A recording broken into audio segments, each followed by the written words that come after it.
you look at this Kansas State team, obviously their quarterback jumps out on the page, Avery Johnson, the dual threat nature, run, throw, that kind of thing. Just what's kind of the number one thing that you guys, I guess, got to be mindful of when trying to defend them? We know watching Kansas State, they're a very disciplined team. Watching their quarterback, Avery Johnson, he's a baller. So just staying disciplined to our keys, doing what the coaches have taught us, and just staying true to us.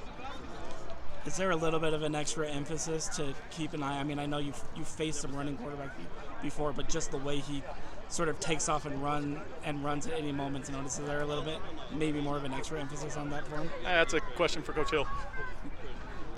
They have two running backs, Giddens and the quick guy, Dylan Edwards.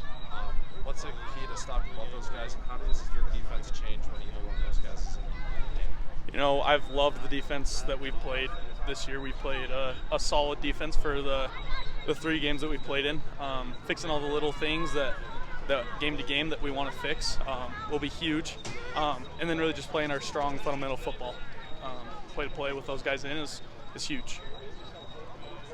The tackling and talking about numbers and statistics and that kind of thing, so it's boring stuff, I guess, for you guys. But when you've got so many guys that just spread out the stops, spread out the tackles like you did, I mean, I think Saturday night the leading tackler had like 4 stops or 5 stops. Yeah. Something like that. You were in that group right up there. Are you okay with sort of how things get spread out like that, or would you rather sort of, I guess, be the guy in the middle, like making all sorts of stops? No, I love it, man. Like when the whole defense gets to eat, it's fun celebrating with your brothers. All 11 guys are all rallying together. There's nothing like that. It's so fun. So yeah, I'm happy it's spread out. It means everybody's fitting their assignments how they should be, and we're just playing, having fun. Does that make for a happier locker room afterwards too? Because everybody feels like they got to kind of take part of it. Everybody got to eat, like you said, I guess. Yeah, you should have seen the locker room after that Wyoming game. Coach Kalani had to pull Coach Hill out of the dance mosh pit because of his heart, and he just wanted to get on the action. But it was fun. We heard Titanium blaring pretty loud. Yeah, shout out the weight training coaches for Titanium. I was gonna say, was that who? It seemed like there was somebody that was just crooning. Was that one of the?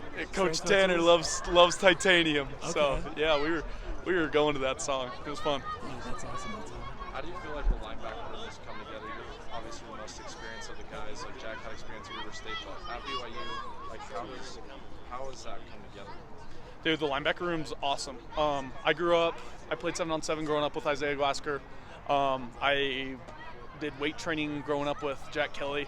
So it's a really, really tight-knit group this year. And having the Kafusi boys in there, our whole core, the Moa boys, it's a really tight-knit group this year, and it's fun. It's a lot of fun. Back-to-back 3-0 starts before now heading into Big 12 play. How's this team ready for the grind, the physicality of conference play? I think we went through it last year, and we saw what it was about last year going into our first Big 12 year. I think we know what is coming with this Big 12 play and what Big 12 really has in store for us. And I'm excited. I'm excited for the challenge, and I think all of our guys are excited too. So. Do you feel like you learned from last year a little bit? Because, I mean, I guess it's easy, and power conference football, obviously, from two-stops and whatnot. I feel like you can sort of know what's coming, but it's different to experience. Does that make sense? Yeah, 100%. I feel like all the guys, I learned a ton from last year. Learn what the Big 12's about. It's a power conference. It's an amazing conference. And yeah, I feel like everybody learned a lot going from last year to this year. Harrison, I stepped in late, so I might ask something that's already been asked. You're good. But I wanted to ask about the depth of your room. I was just talking to Justin about that. What's it like having such a deep room and so many guys have been getting opportunities? Dude, it's awesome. Having a dude behind you, 2 dudes behind you that like you can trust to go in there, and they're going to get that 3-and-out stop. They're going to get the ball over to the offense. And just having trust that we can get our legs back for the next drive, it's awesome. And I was telling him, our linebacker room it's amazing. Having the Moa boys in there, the Kafusis in there, Jack, Isaiah, all of them. It's a lot of fun. I love it. How hard is the rotation? Because I was just talking to Justin about that as well, because it's like getting guys in and out, and he's trying to protect you, but at the same time, you're a competitor, want to be on the field as much as you can. So when there's that rotation out, is it hard to come off the field sometimes? I trust Coach Enna, and I trust the backups, just like you were saying. So I care less. As long as the coaches do what they see as best, I'm all game for it. Is this Kansas State offense remind you of anyone you guys have faced since in your time here? It's kind of similar stylistically and all. I think Kansas State, they've got a lot of weapons. They're a very versatile team.